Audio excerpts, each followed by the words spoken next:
যে ৭০,০০০ ইহুদি ইস্পাহান থেকে বের হবে। ইস্পাহান হচ্ছে ইরানের নগরী। আজও ইরানের মধ্যে ইস্পাহান নামে সেই নগরী আছে। আমরা প উচ্চারণ করি ইস্পাহান, আরবিতে এটা উচ্চারণ হয় না। আরবিতে হয় আল আসবাহানি, বা উচ্চারণ হয় ইসবাহান বা আসবাহানি। সেখান থেকে ৭০,০০০ ইহুদি দাজ্জালের সঙ্গী হবে, সাথী হবে এবং মুসলমানদের বিরুদ্ধে যুদ্ধ করবে।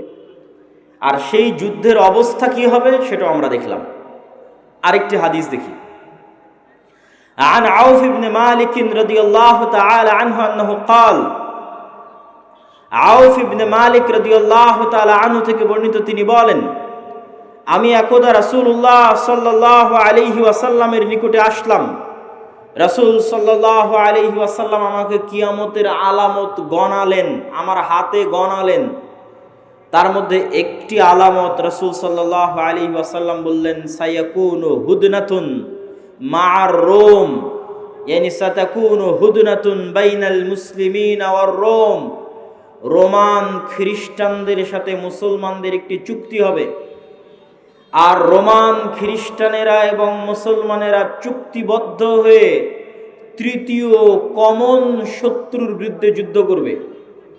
তথা রোমান খ্রিস্টানদের শত্রু আর মুসলমানদের শত্রু এক। তৃতীয় কমন শত্রুর বিরুদ্ধে মুসলমানেরা যুদ্ধ করবে। এই যুদ্ধে রোমান খ্রিস্টান এবং মুসলমানেরা বিজয়ী হবে। বিজয়ী হওয়ার পর একজন খ্রিস্টান দাঁড়িয়ে বলবে যে আমরা আজকে বিজয়ী হয়েছি লিহাজা সলিব, এই ক্রুশের কারণে। গলায় ঝুলানো ক্রুশ দেখিয়ে বলবে এটার কারণে আজকে আমরা বিজয়ী হয়েছি। তখন একজন মুসলমানের আঁতে ঘা লাগবে, সে দাঁড়িয়ে উঠে তার ক্রসটা ভেঙে দিবে। যখন ভেঙে দিবে তখন রোমান এবং মুসলমানেরা পরস্পরের বিরুদ্ধে যুদ্ধ করার জন্য দাঁড়িয়ে যাবে। রোমান খ্রিস্টান এবং মুসলমানেরা। সেই যুদ্ধের বর্ণনা রাসূলুল্লাহ সাল্লাল্লাহু আলাইহি ওয়াসাল্লাম হাদিসে বিস্তারিত বর্ণনা করছেন। عن أبي هريرة رضي الله تعالى عنه أنه قال قال رسول الله صلى الله عليه وسلم আবু হুরায়রা রাদিয়াল্লাহু তাআলা আনহু থেকে বর্ণিত, তিনি বলেন রাসূল সাল্লাল্লাহু আলাইহি ওয়াসাল্লাম বলেছেন, লা তাকুমুস সাআহ, কিয়ামত ততদিন পর্যন্ত সংঘটিত হবে না, হাত্তা ইয়ানজিলার রোম বিল আ'মাক আও বিদাবিক, যতক্ষণ না রোমান খ্রিস্টানেরা অবতীর্ণ না হচ্ছে সিরিয়ার আমাক এবং দাবেক নামক জায়গায়।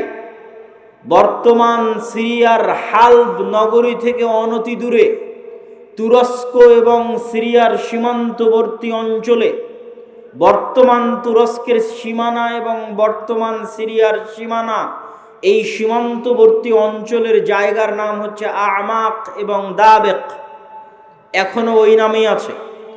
এই আমাক এবং দাবেক জায়গায় যতক্ষণ না রোমান খ্রিস্টানেরা অবতীর্ণ না হবে মুসলমানদের বিরুদ্ধে, ফায়াখরুজু ইলাইহিম জাইশুম মিনাল মাদিনা, আর তাদের বিরুদ্ধে যুদ্ধ করার জন্য মদিনা মুনাওয়ারা থেকে মুসলমানদের একটি সেনাবাহিনী রওনা হবে।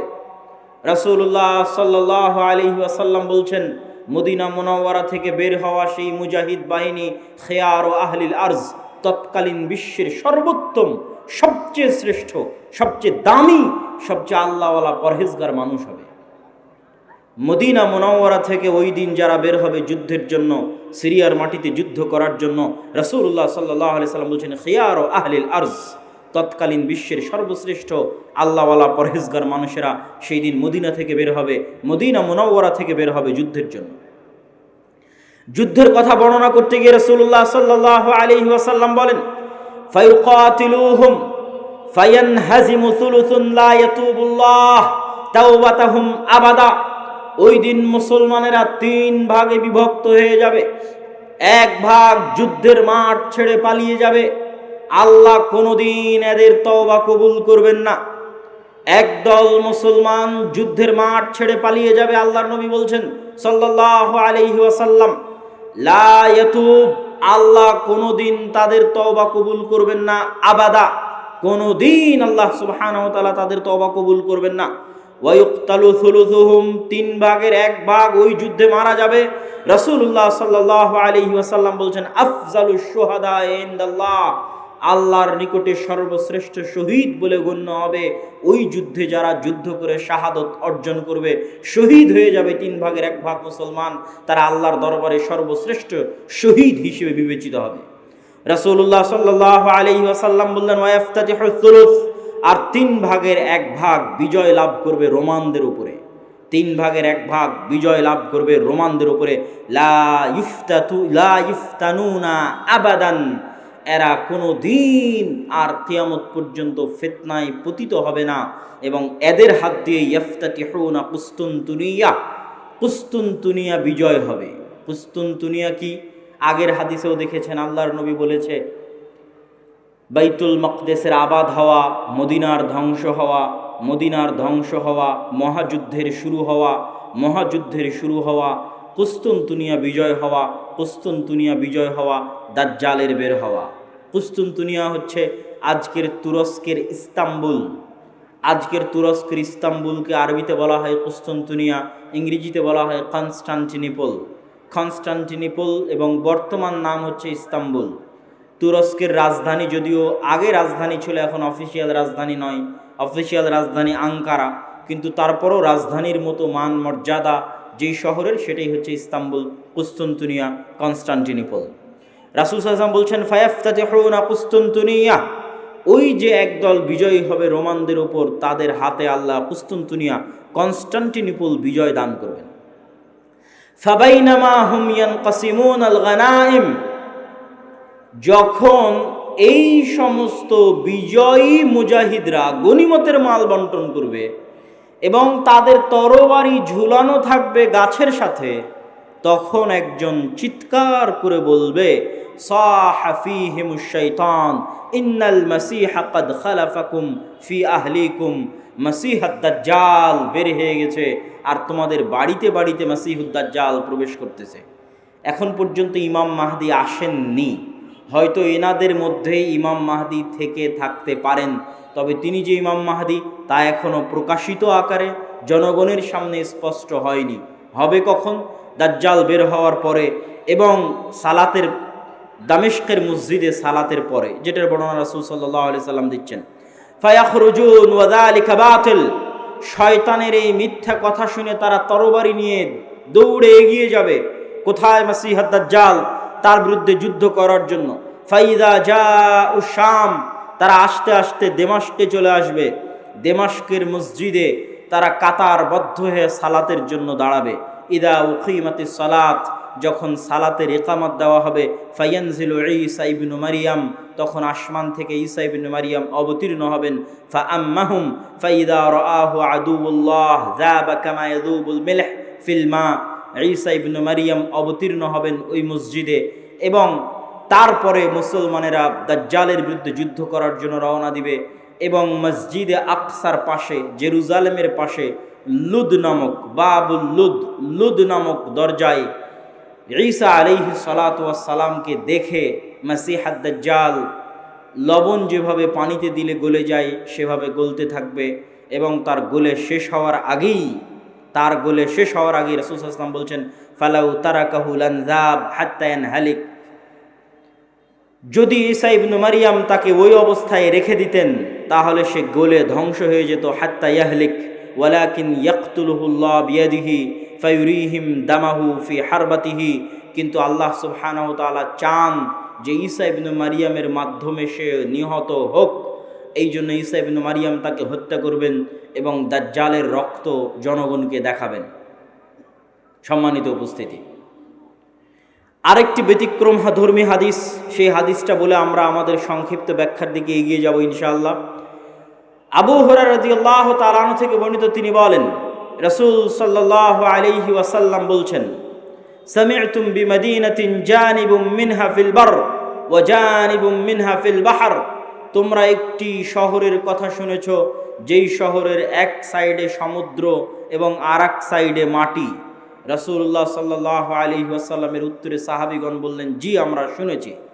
রাসূল সাল্লাল্লাহু আলাইহি ওয়াসাল্লাম বলছেন, লা তাকুমুস সাআহ হাত্তা ইয়াগযুহা ৭০ আলফাম মিন বনি ইসহাক, ততক্ষণ পর্যন্ত কিয়ামত হবে না যতক্ষণ না বানু ইসহাকের ৭০,০০০ মানুষ তাদের বিরুদ্ধে যুদ্ধ না করছে।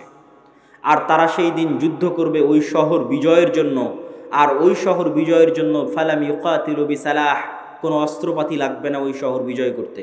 ওয়ালাম ইয়ারমু বিসাহমিন, কোনো তীর নিক্ষেপ করা লাগবে না ওই শহর বিজয় করতে। ক্বালু লা ইলাহা ইল্লাল্লাহু আল্লাহু আকবার, তারা শুধু আল্লাহু আকবার ধ্বনি দিবে, তাকবীর ধ্বনি দিবে।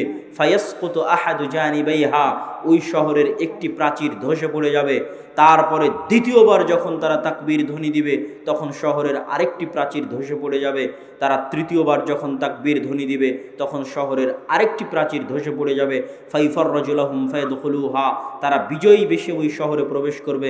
ফায়াগনামু ফাবাইনাহুমা ইয়াকতাসিমুনাল মাগানিম, যেই মুহূর্তে তারা বিজয়ী বেশে শহরে প্রবেশ করবে আর গনিমতের মাল বন্টন করবে, তখন শয়তান চিৎকার করে বলবে, তোমাদের ঘরে দাজ্জাল প্রবেশ করে গেছে। সম্মানিত উপস্থিতি, পরপর আমরা 4টা হাদিস দেখলাম। এই 4টা হাদিস এক একজন এক একভাবে ব্যাখ্যা করতে পারে। আমি আগেও বলেছি যে যতদিন এই জিনিসগুলো না ঘটবে ততদিন এই জিনিসগুলোর প্রকৃত ব্যাখ্যা কেউ জানবে না। কিন্তু আমার কাছে সংক্ষিপ্তভাবে যেটা মনে হয়েছে যে উমরান ও বাইতুল মাকদেস আবাদ হওয়া, কেউ কেউ ব্যাখ্যা করে এই যুগের যে বাইতুল মাকদেস আবাদ হওয়া মানে ইহুদিরাই জেরুজালেম দখল করে নেবে এবং সেখানে বিশাল রাজধানী প্রতিষ্ঠা করবে। প্রতিষ্ঠা করার মাধ্যমে সে এটা পৃথিবীর একটি জাঁকজমকপূর্ণ একটা বিশাল বড় শহর, লন্ডন দুবাইয়ের মতো একটা বড় শহরে পরিণত হয়ে যাবে জেরুজালেম, যেটা থাকবে তাদের হাতেই, আমাদের হাতে নয়। কেউ বলেছেন এটা।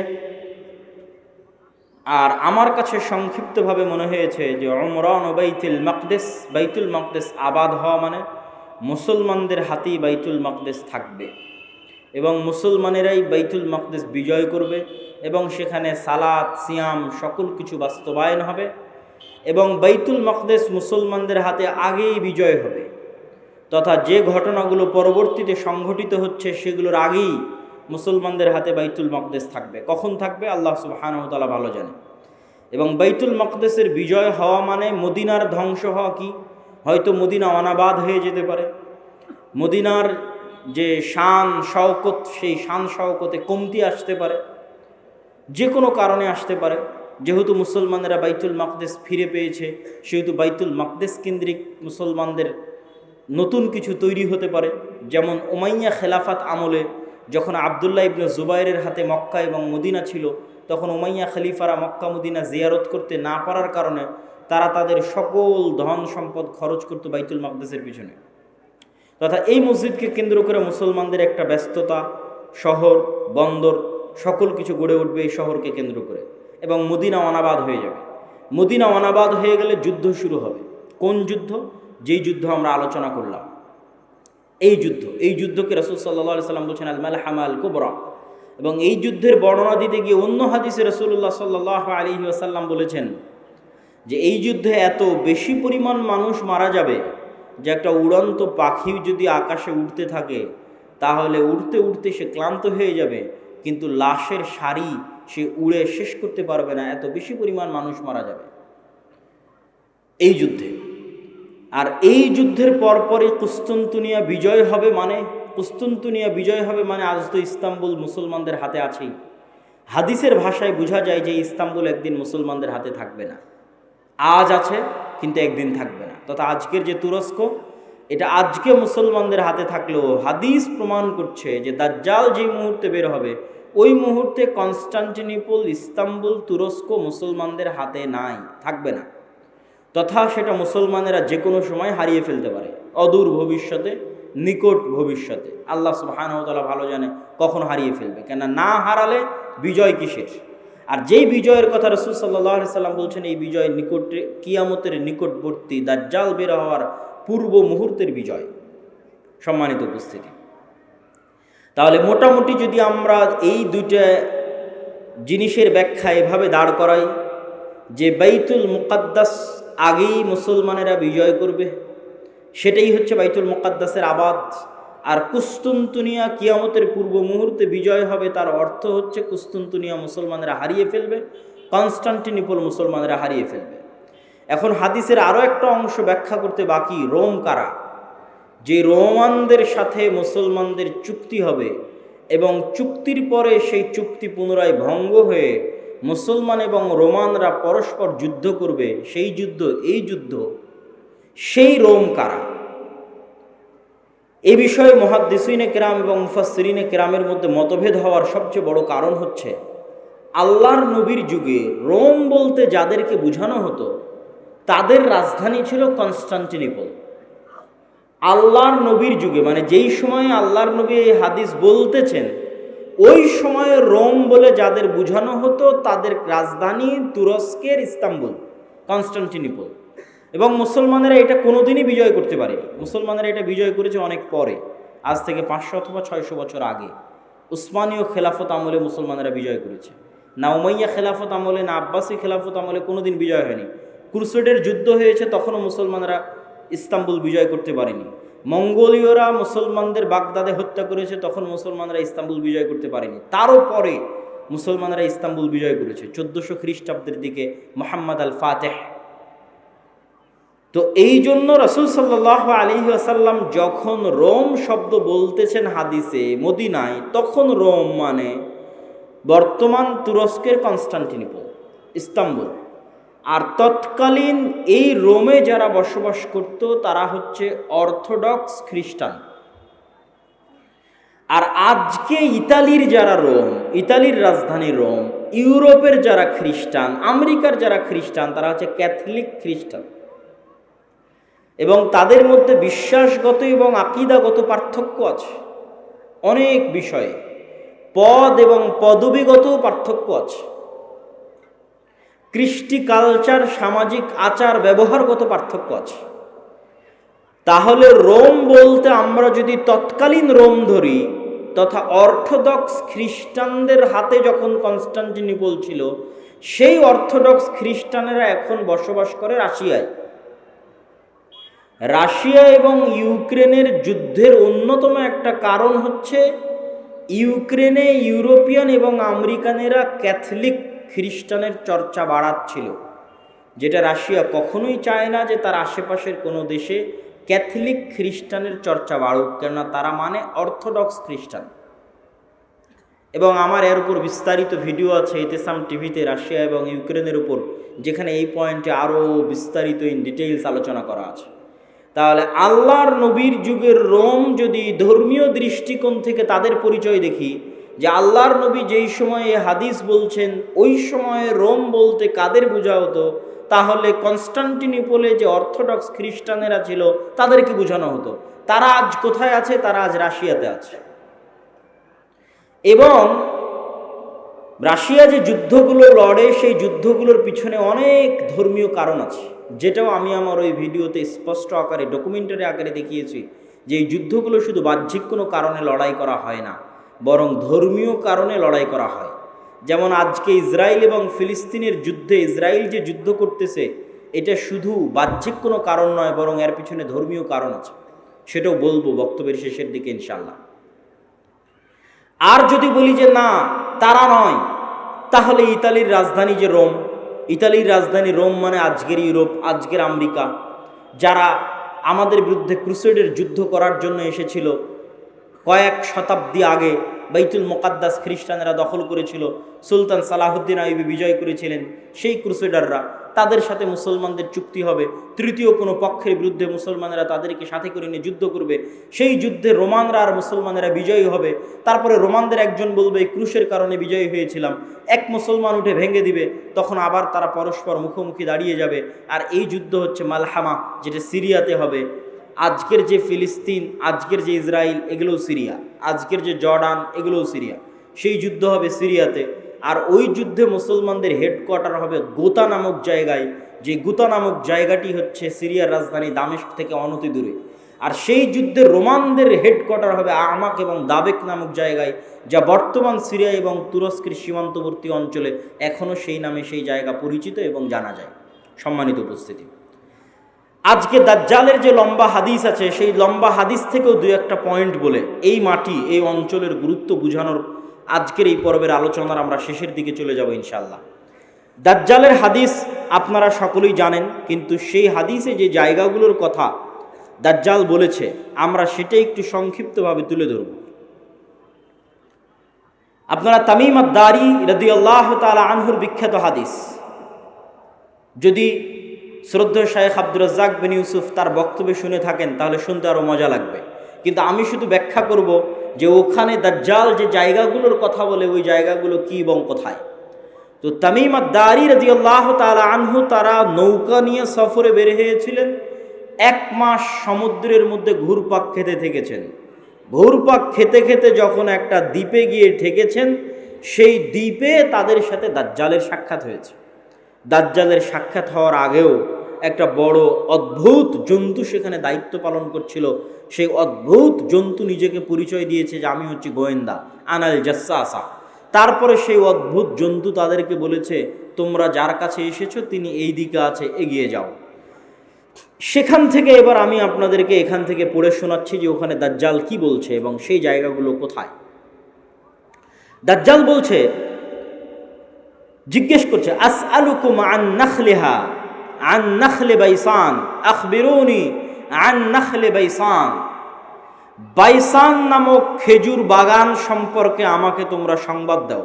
কুলনা আন আইয়ি শানিহা তাস্তাখবির। বাইসান নামক খেজুরের বাগান সম্পর্কে তুমি কি জানতে চাও? তখন দাজ্জাল উত্তরে বলছে, আসআলুকুম আন নাখলিহা। বাইসান নামক খেজুর বাগানে এখন খেজুর হয় কিনা এ বিষয়ে আমাকে জানাও। হাল ইউসমির আমলা। তখন ওই তামিম আদ-দারি রাদিয়াল্লাহু তাআলা আনহু এবং তার সাথে যারা গেছে তারা উত্তরে বললেন, কুলনা নাআম, এখনো সেখানে খেজুর হয়। তখন দাজ্জাল উত্তরে বলছে, আমা ইন্নাহু ইউশিকু আল্লা তুসমির। জেনে রাখো অচিরেই সেই বাইসান নামক খেজুর বাগানে খেজুর হবে না। ক্বালা আখবিরুনি আন বুহাইরা আত-তাবারিয়াহ। তোমরা আমাকে বুহাইরা আত-তাবারিয়া, তাবারিয়া খাল সম্পর্কে জানাও। কুলনা আন আইয়ি শানিহা তাস্তাখবির। তাবারিয়া খাল সম্পর্কে তোমাকে কি বলবো? ক্বালা হাল ফিহা মা। সেখানে কি পানি আছে? তখন উত্তরে বলছে, হিয়া কাসীরাতুল মা, অনেক বেশি পানি আছে। ক্বালা আমা ইন্নামা ইউশিকু আন ইয়াযহাব। জেনে রাখো অচিরেই সেই খালে পানি থাকবে না। ক্বালা আখবিরুনি আন আইনি যুগার। আইনে জোগার সম্পর্কে আমাকে জানাও। ক্বালু আন আইয়ি শানিন তাস্তাখবির। তুমি আইনে জোগার সম্পর্কে কি জানতে চাও? বলে আইনে জোগারে কি এখনো পানি আছে? সেখান থেকে কি মানুষজন পানি নিয়ে চাষাবাদ করে? তখন আমরা বললাম, হ্যাঁ, হিয়া কাসীরাতুল মা, এখনো মানুষ সেখান থেকে পানি নিয়ে চাষাবাদ করে। তখন সে উত্তরে বলল, অচিরেই সেখানে পানি থাকবে না। তখন বলছে, আখবিরুনি আন নাবিয়্যিল উম্মিয়িন। উম্মিয়িনদের নাবী সম্পর্কে আমাকে জানাও। অশিক্ষিত মূর্খ যারা লেখা জানে না, পড়া জানে না, তাদের জন্য যে নবী প্রেরণ করা হয়েছে সেই নবী সম্পর্কে আমাকে জানাও। এই মর্মে কথা সামনের দিকে আগাতে থাকলো। সম্মানিত উপস্থিতি, এখানে 3টা জায়গার কথা বলেছে দাজ্জাল। আশ্চর্যজনক হলেও সত্য যে আজকের পৃথিবীতে এই 3টি জায়গায়, তন্মধ্যে বাইসান নামক খেজুরের বাগান এবং জোগার নামক ঝর্ণা, এই 3টাকে এক্সাক্ট চিহ্নিত করা খুব কঠিন হয়ে যায়। বিশেষ করে আইনে জোগারকে এক্সাক্ট চিহ্নিত করা যে এইটা আইনে জোগার, এটার বিষয়ে নিশ্চিত কেউ গবেষকরা এখন পর্যন্ত তথ্য দিতে পারেনি। কিন্তু বাইসান খেজুরের বাগান সম্পর্কে মোটামুটি ধারণা পাওয়া যায় যে এই খেজুরের বাগান হচ্ছে বাইসান খেজুরের বাগান। আর বুহাইরা আত-তাবারিয়াহ এটা এত প্রসিদ্ধ, এত ব্যাপক, এত পরিচিত যে সবাই জানে। এমনকি ইসরায়েলে সারা পৃথিবী থেকে শত শত খ্রিস্টান এই বুহাইরা আত-তাবারিয়া দেখার জন্য যায়। এই জন্য দেখার জন্য যায়, তারা মনে করে তাদের তাওরাত, তাদের বাইবেলে ঈসা আলাইহিস সালাতু ওয়াস সালামের যত মুজিজার কথা বলা আছে, সকল মুজিজা তিনি দেখিয়েছিলেন বুহাইরা তাবারিয়ার উপরে অথবা বুহাইরা তাবারিয়ার পাশে। সেই মুজিজা যদি হয় অন্ধ ব্যক্তিকে চক্ষুস্মান করে দেওয়া, সেই মুজিজা যদি হয় টাকওয়ালা ব্যক্তির মাথায় চুল গজিয়ে দেওয়া, সেই মুজিজা যদি হয় মৃত ব্যক্তিকে জীবিত করা, এগুলোর অধিকাংশ মুজিজা তাদের বিশ্বাস অনুযায়ী ঈসা আলাইহিস সালাতু ওয়াস সালাম এই লেক, এই খালের পাশে অথবা তার উপরে তিনি করে দেখিয়েছিলেন, এই জন্য তারা দেখতে আসে। এবং এইটা চলমান বর্তমান ইসরায়েলের সীমানার অন্তর্ভুক্ত। এবং আনুমানিক গবেষণা অনুযায়ী বাইসানের খেজুরের বাগান এবং জোগারের ঝর্ণা এবং তাবারিয়ার লেক তিনটাই বর্তমান ইসরায়েলের সীমানার অন্তর্ভুক্ত, যেই জায়গাগুলোর কথা এই হাদিসে দাজ্জাল তামিম আদ-দারি রাদিয়াল্লাহু তাআলা আনহুকে জিজ্ঞেস করতেছে। তাহলে একদম যদি আমরা সামারি এবং সারমর্ম করি, তাহলে কিয়ামতের পূর্ব মুহূর্তে যা যা সংঘটিত হবে সব বড় বড় ঘটনা এই মাটিতে, এই জমিনে সংঘটিত হবে, শামের মাটিতে সংঘটিত হবে। আল মসজিদুল আকসা, বাইতুল মুকাদ্দাস কেন্দ্রিক যে এরিয়া, যে জগৎ, যে দেশ, সেখানে সংঘটিত হবে। এবং আমি আমার অতীতের বক্তব্যগুলোতে বলেছি যে বাইতুল মুকাদ্দাসই একমাত্র কারণ পৃথিবীর, যেই কারণে পৃথিবীর 90% মানুষ যুদ্ধে জড়িয়ে যেতে পারে, যেই কারণে পৃথিবীর 90% মানুষ যুদ্ধে জড়িয়ে যেতে পারে, তার অন্যতম একটি কারণ হচ্ছে মসজিদ আকসা। কেননা পৃথিবীর তিনটা ধর্মের মানুষ এই মসজিদের দাবিদার। ইহুদিরা দাবিদার, খ্রিস্টানেরা দাবিদার, আমরা মুসলমানেরা দাবিদার। যেহেতু তিনটা ধর্মই আসমানি দিন, আসমান থেকে এসেছে, তিনটা ধর্মের গ্রন্থই আসমানি গ্রন্থ, ওই দুইটা গ্রন্থে বিকৃতি এসেছে, ওই দুইটা ধর্মে বিকৃতি এসেছে। ইসলামে বিকৃতি আসেনি, কোরআনে বিকৃতি আসেনি। কিন্তু যেহেতু একই জায়গা থেকে আগত, এই জন্য ঘটনা, আকিদা, বিশ্বাস, কাহিনী অনেক কিছুই সেম এবং কমন।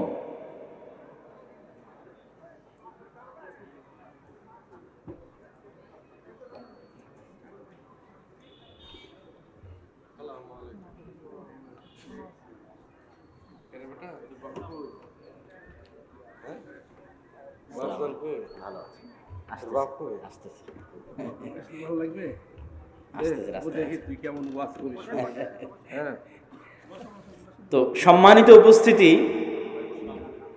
আমরা যে বিষয়ে আলোচনা করছিলাম যে বর্তমান মসজিদে আকসা এবং বর্তমান বাইতুল মুকাদ্দাস পৃথিবীর তিনটা ধর্মের নিকটে পবিত্র স্থান।